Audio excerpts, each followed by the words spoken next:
Hello, students. Today we are going to read the second prose piece of your class, Strong Roots, written by Dr. Abdul Kalam. But before going through the text, we must know something about the author, Dr. Abdul Kalam.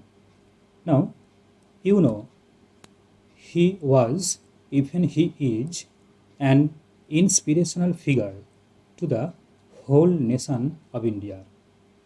তোমরা সবাই জানো doctor কালাম আমাদের সবার কাছে একজন উৎসাহব্যঞ্জক ব্যক্তি, যার বিভিন্ন মেসেজ বার্তা, এমনকি তার জীবনধারা আমাদের প্রত্যেককেই উৎসাহিত করে। তো আমরা টেক্সট পড়ার আগে আজ পার্ট ওয়ানে যেটি আলোচনা করব সেটি তার জীবন এবং তার কিছু বার্তা, তার কিছু মেসেজ, যেগুলি প্রত্যেকটি মানুষকে প্রতিটি মুহূর্তে এনকারেজ করছে, ইন্সপায়ার করছে বা মোটিভেট করছে। তো আমরা শুরু করি তার কিছু কথাবার্তা দিয়ে, দেখি তিনি কি বলেছেন। Black colour is sentimentally bad, but every blackboard makes the students life bright. আমরা কালো রঙকে অশুভ বলি, কিন্তু সেই ব্ল্যাকবোর্ডই ছাত্রছাত্রীর জীবনকে ব্রাইট করে দেয়। এবং স্কুল জীবন, স্কুলের ক্লাসরুম যে কত ইম্পর্ট্যান্ট তা তো আমরা এই মুহূর্তে, এই লকডাউন পিরিয়ডে খুব ভালোভাবেই উপলব্ধি করতে পারছি। তাই ব্ল্যাককে আমরা এইভাবে অশুভ বলতে পারি না, কারণ ব্ল্যাকবোর্ডই প্রত্যেকটা ছাত্রছাত্রীর জীবনে শুভ মুহূর্তগুলো এনে দিয়েছে, তাদের জীবনকে ব্রাইট করেছে। নেক্সট দেখি তিনি কি বলছেন। আব্দুল কালাম একবার এক অনুষ্ঠানে গিয়েছিলেন উদ্বোধক হিসাবে। তিনি সেই অনুষ্ঠানটা ইনঅগারেট করবেন। তো তাকে বলা হয়েছিল প্রদীপ জ্বালাতে বাতি দিয়ে। He took a candle to lit a lamp and said. তিনি বাতি নিলেন, প্রদীপ জ্বালাতে গেলেন এবং জ্বালানোর ঠিক সেই মুহূর্তেই তিনি কি বললেন, তিনি বলছেন, I am a Muslim, I lit a Hindu's lamp using a Christian candle. আমি একজন মুসলিম, আমি হিন্দুদের প্রদীপ জ্বালাচ্ছি খ্রিস্টানদের বাতি ব্যবহার করে।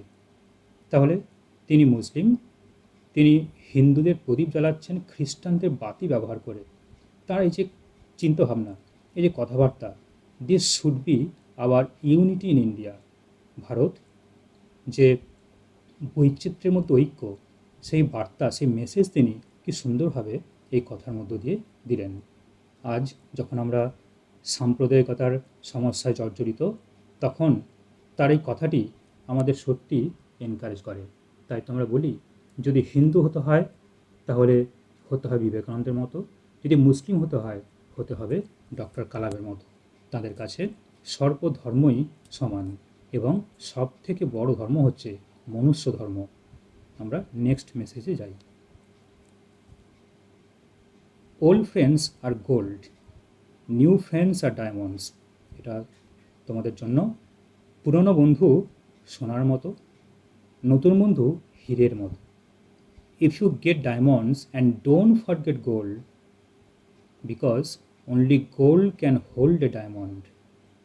তোমরা যদি নতুন বন্ধু পেয়ে পুরনো বন্ধুকে না হারাও, না ভুলে যাও, সেটাই কিন্তু হবে সঠিক। কারণ কি? কারণ only gold can hold a diamond. একমাত্র সোনাই হীরেকে ধরে রাখতে পারে। তাহলে হীরের মূল্য তখনই যখন তার সঙ্গে সোনা থাকবে। অর্থাৎ নতুন বন্ধু এবং পুরনো বন্ধু দুজনকে নিয়েই আমাদের চলতে হবে। নতুনকে পেয়ে পুরানোকে ভুললে হবে না। তাতে করে নতুন বন্ধুর গ্রহণযোগ্যতা কিছুতেই আমরা মেনে নিতে পারবো না। নেক্সট মেসেজ আমরা দেখি। If you fail, never give up, because fail means. এই যে মেসেজটা পড়ছি আমরা, তার চিন্তাভাবনা, তার কথাবার্তা সত্যি আমাদের কতটা এনকারেজ দেয়। আমরা ব্যর্থ হলে ভাবি সব শেষ, কিন্তু তিনি ফেল ওয়ার্ডটাকে অন্যভাবে দেখলেন। তিনি কি বলছেন? Fail means first attempt in learning. First তার এম নেওয়া হয়েছে, অ্যাটেম্পটের এ নেওয়া হয়েছে, ইনের আই নেওয়া হয়েছে, লার্নিংয়ের এল নেওয়া হয়েছে। ফার্স্ট অ্যাটেম্প্ট ইন লার্নিং, শিক্ষার প্রথম পদক্ষেপ। কিছু শিখতে গেলে আমাদের এই ব্যর্থতা জীবনে আসবেই। আবার তিনি কি বললেন? End is not the end, in fact end means, end মানে সব শেষ হয়ে গেল না। তাহলে এন্ড মানে কি? End means effort never dies, প্রচেষ্টা কখনোই শেষ হয়ে যায় না। তাহলে এন্ড মানে শেষ নয়, এন্ড মানে প্রচেষ্টা কখনোই শেষ হয় না, নতুন করে আমাকে আবার চেষ্টা করতে হবে। If you get no as an answer, হয়তো তুমি কাউকে কিছু বলেছ, সে তোমার মুখের উপর নো বলে দিয়েছে। রিমেম্বার, মনে রাখবে, no means next opportunity. No মানে পরবর্তী সুযোগ। নো মানে সব শেষ হয়ে গেল তা নয়, পরবর্তী সুযোগ। সুতরাং হতাশ হতে কিছু নেই। So let's be positive. তাই আমাদের প্রত্যেককে পজিটিভ থাকতে হবে। আমরা রিসেন্ট একজন বিখ্যাত ব্যক্তির, জনপ্রিয় ব্যক্তির মৃত্যু নিয়ে সবাই খুবই মর্মাহত, কিন্তু তার এই যে কথাবার্তা, এটা আমাদের ইন্সপিরেশান দেয়, মোটিভেট করে যে কখনই আমরা ব্যর্থ হলেও ভেঙে পড়ব না। কারণ ফেল, এন্ড এবং নো, তার নতুন যে মানে, নতুন যে মিনিং তিনি আমাদের শিখিয়ে গেছেন। Your best teacher is your last mistake. Your best teacher is your last mistake, কথাটার মধ্যে একটা ইনার মিনিং আছে, সেটাই বুঝতে হবে আমাদের। আমাদের সব থেকে ভালো শিক্ষককে, যারা ক্লাস নিচ্ছেন প্রতিনিয়ত স্কুলে, তারা? তোমাদের যারা পড়াচ্ছেন তারা? না। বাবা মা? না। তাহলে কে? ইওর লাস্ট মিস্টেক, তোমার শেষ ভুল। শেষ ভুল কেন? শেষ ভুল মানে এটাই যে এরপর তোমার আর ভুল হবে না। তুমি যে ভুলটা আজ করলে, সেই ভুল থেকে যে শিক্ষা নিলে, সেই শিক্ষার পর তুমি সেই ভুল আর করবে না। তাহলে ভুল তোমাকে শিক্ষা দিল, এবং কোন ভুল? শেষ ভুলটাই তোমাকে শিক্ষা দিয়েছে আর ভুল না করতে। তাই লাস্ট মিস্টেকটাই তোমার কাছে সব থেকে শ্রেষ্ঠ শিক্ষক। তো তার তো অজস্র এরকম বার্তা আছে, আমরা বলে শেষ করতে পারবো না। বেশ কিছু ইম্পর্ট্যান্ট মেসেজ আমি এখানে আলোচনা করলাম। তোমরা চাইলে তার মেসেজ আরও ইন্টারনেট থেকে পেয়ে যাবে। যাই হোক, এবার তার সম্বন্ধে আমরা জেনে নেব। তার পুরো নাম আবুল পাকির জয়নুল আবদিন আব্দুল কালাম। খুব বড় নাম, এবং নামটা তোমাদের খুব ভালো করে মনে রাখতে হবে। পরীক্ষা আসে, তার কমপ্লিট নেম লিখতে বলা হয়, আবুল পাকির জয়নুল আবদিন আব্দুল কালাম। জয়নুল আবদিন আসলে তার বাবার নাম। সাউথ ইন্ডিয়াতে একটা ট্র্যাডিশান আছে যে ছেলেদের মাঝের নাম, মিডিল নেমটা বাবার নাম অনুসারে করা হয়।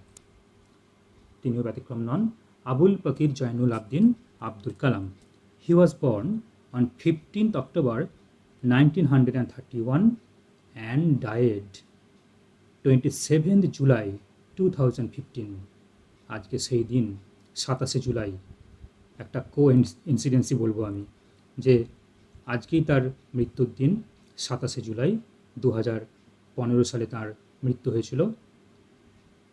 তার মৃত্যুটা একটু পরে আলোচনা করছি আমরা। যাই হোক,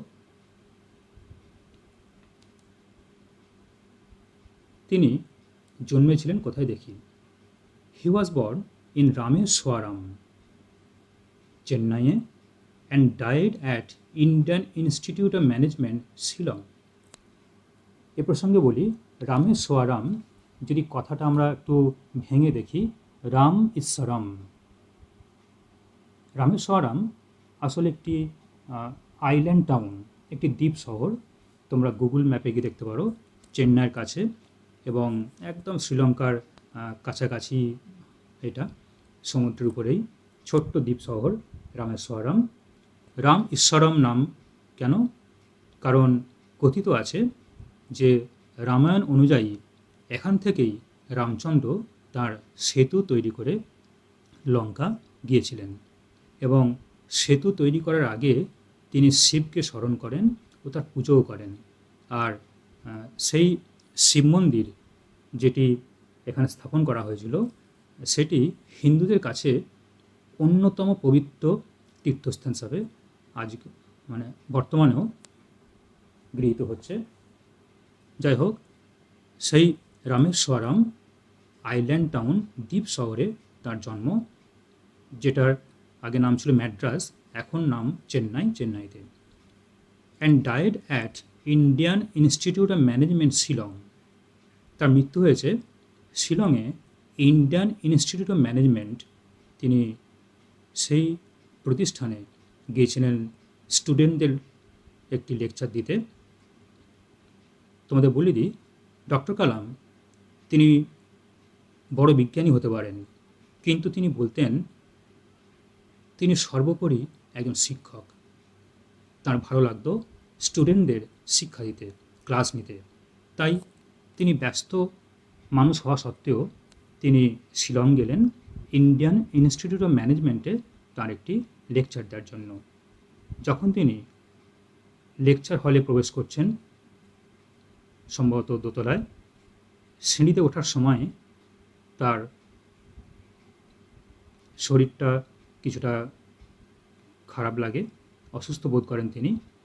কিছুটা বিশ্রাম নিয়ে তিনি আবার হলে যান, লেকচার হলে, এবং লেকচার দেওয়া শুরু করেন। কিন্তু লেকচার দেওয়ার কিছুটা পরেই তার বুকে প্রবল যন্ত্রণা হয় এবং তার কার্ডিয়াক অ্যারেস্ট, অর্থাৎ তার স্ট্রোক হয়ে যায়। তারপর তাকে যখন হসপিটালে নিয়ে যাওয়া হয়, সেখানেই তাকে মৃত বলে ঘোষণা করা হয়। অর্থাৎ তার মৃত্যুটা ছাত্রদের সঙ্গে থেকেই হয়েছিল। তিনি এটাই তো চেয়েছিলেন যে আমৃত্যু তিনি যেন স্টুডেন্টদের সঙ্গেই, স্টুডেন্টদের মাঝেই থাকতে পারেন। আজ সেই 27শে জুলাই, আজই তার মৃত্যুদিন। He was born to Jainul Abdeen and Asiamma. তার বাবার নাম জয়নুল আবদিন, মায়ের নাম Asiamma. The youngest of 4 brothers and sister. 4 ভাই বোনের মধ্যে তিনি ছিলেন সব থেকে ছোট। তার দিদি ছিল বড়। ঠিক আছে, তারা 4 ভাই বোন ছিলেন। এবার তার পড়াশোনা সম্বন্ধে একটু জেনে নিই।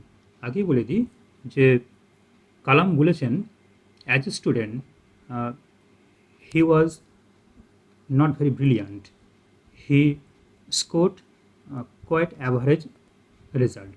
তিনি বলেছেন যে তিনি মাঝারি মানের ছাত্র, তিনি খুব হাইফাই মেরিটোরিয়াস স্টুডেন্ট ছিলেন না, তিনি নিজেই বলেছেন এটা। যাই হোক, সেন্ট জোসেফ কলেজ চেন্নাই তিনি পড়াশোনা করলেন ফিজিক্স অনার্স নিয়ে।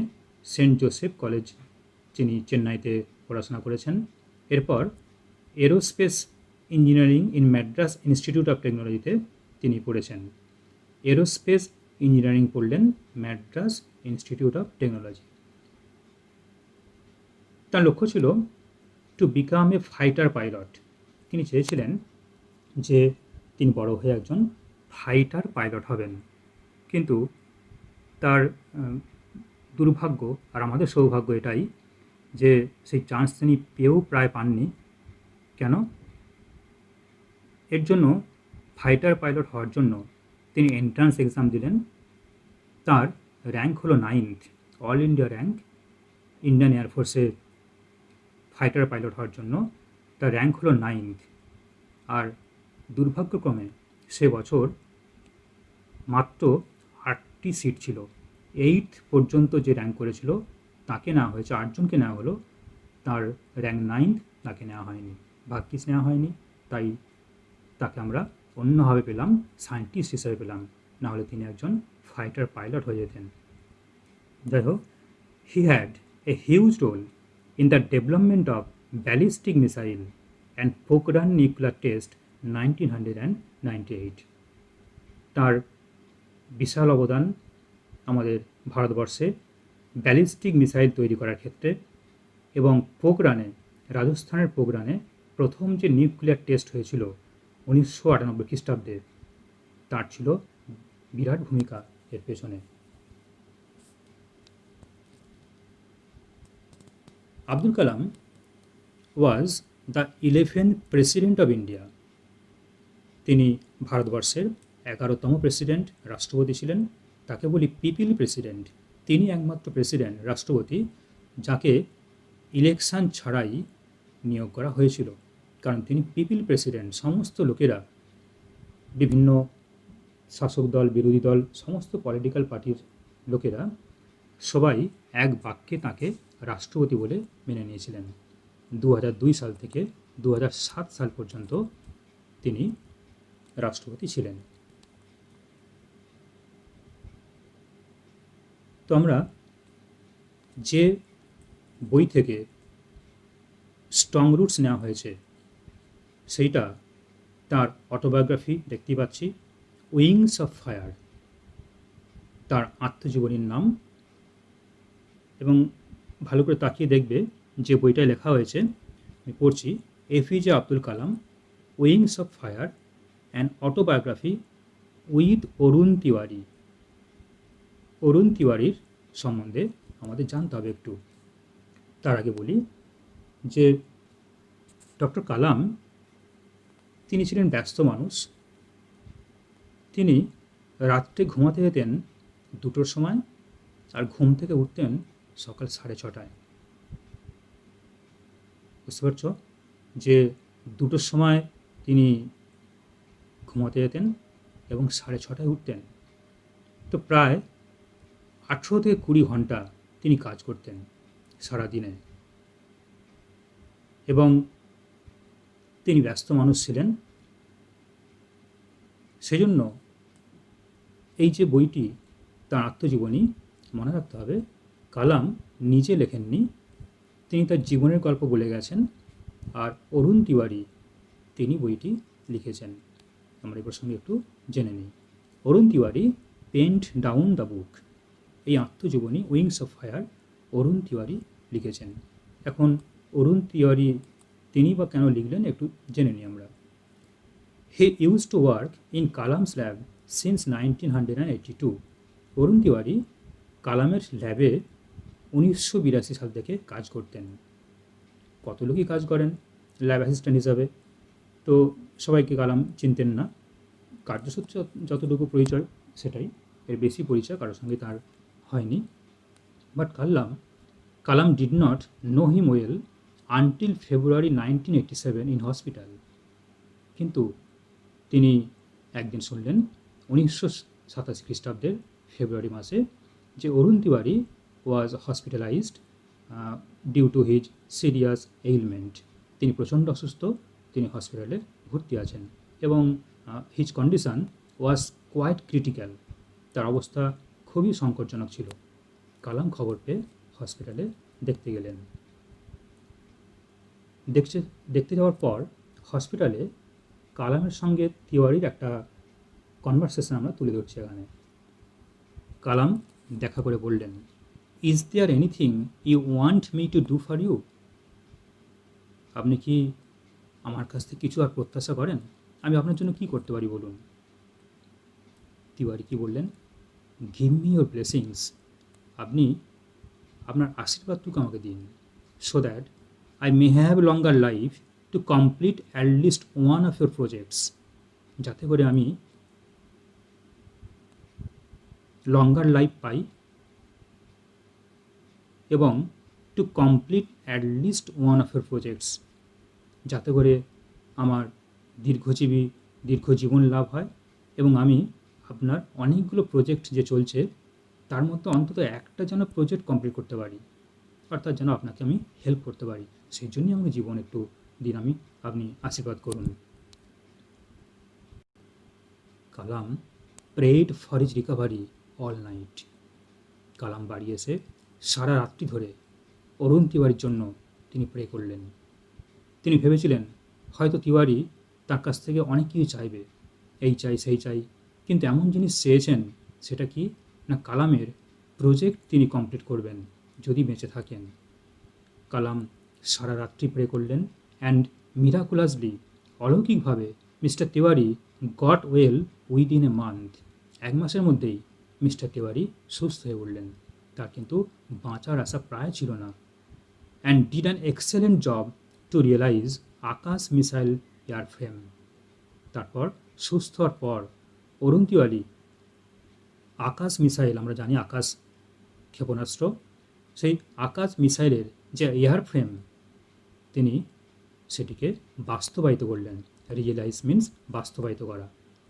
তিনি একটা এক্সেলেন্ট কাজ করলেন। সেই অরুণ তিওয়ারি ডক্টর কালামের সঙ্গে থেকে তিনি এই বইটি লিখলেন। অরুণ তিওয়ারি বলছেন এক জায়গায়, যেহেতু কালাম খুব ব্যস্ত মানুষ ছিলেন, তাই দুজনে মিট করতেন লেট নাইটে, গভীর রাত্রিতে দুজন মিট হতো। কালামের বাড়ির ছাদে গিয়ে বসতেন এবং ভোরবেলা পর্যন্ত কালাম তার জীবনের গল্প বলতেন, আর তিওয়ারি তিনি নোট ডাউন করতেন। অনেক কষ্টে কালামের কাছ থেকে এই সময়টুকু তিনি খুঁজে পেয়েছিলেন। তো এইভাবেই আস্তে আস্তে তার বই লেখা শুরু হয় এবং সেই যে বই উইংস অফ ফায়ার, সেই বইয়ের একদম তার যে ইন্ট্রো, সেই ইন্ট্রোতে কালাম বলছেন একটা কথা, we are all born with a divine fire in us. আমরা সবাই জন্মাই আমাদের মধ্যে একটি ঐশ্বরিক ক্ষমতা নিয়ে। Our effort should be to give wings to this fire. আমাদের প্রত্যেকের প্রচেষ্টা হওয়া উচিত সেই যে প্রতিভা, সেই প্রতিভার বিকাশ করা। উইংস মানে এখানে ডানা, অর্থাৎ বিকাশ করা। প্রতিভার বিকাশ আমাদের করতে হবে, কারণ ঈশ্বর প্রত্যেককেই কিছু না কিছু প্রতিভা দিয়েইছে, তার বিকাশ আমাদের করতে হবে। And fill the world with the glow of its goodness. এবং যে প্রতিভা বিকাশ করব, অবশ্যই সেটা ভালো কাজে লাগাতে হবে, এই পৃথিবীর ভালোর জন্য, পৃথিবীর মঙ্গলের জন্য। তার উইংস অফ ফায়ার বইয়ের শুরুতেই তিনি যে ইন্ট্রো লিখেছেন, তার শেষে তিনি এই কথাই বললেন। তো সেই উইংস অফ ফায়ার থেকে আমরা স্ট্রং রুটস গল্প পড়া শুরু করব এবং সেটা পড়ব নেক্সট পার্টে। আজ এতটুকুই থাক, আমরা নেক্সট পার্টে আবার পড়ব। Thank you.